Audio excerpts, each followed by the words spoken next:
అండి నమస్కారం అండి. ప్రస్తుతం రేవంత్ అన్న పరిపాలన ఎలా అనిపిస్తుంది కాంగ్రెస్ ప్రభుత్వం వచ్చాక? ఇప్పటి వరకు అయితే బాగానే ఉంది, ఇంకా బాగుండాలని అనుకుంటున్నాం. తర్వాత మహిళలది ఈ పెన్షన్స్ ఏవైతే ఉన్నాయో అవి ఇన్ టైం వేస్తే బాగుంటుంది.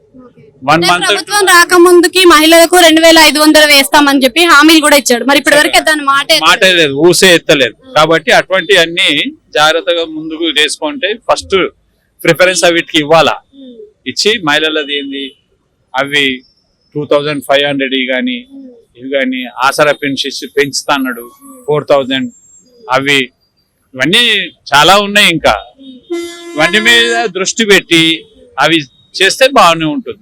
రేషన్ కార్డుల విషయంలో కూడా ఇప్పుడు చాలా పెండింగ్ ఉన్నాయి, అవి ఎవ్వరు ఇవ్వలేదు. రేషన్ కార్డులు ఇంతవరకు ఇవ్వలేదు. అవన్నీ పోయిన గవర్నమెంట్ నుంచి పెండింగ్ ఉన్నాయి.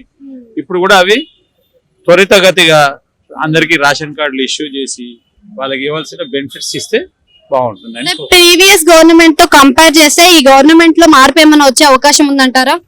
ఉంటుంది కంపల్సరీ.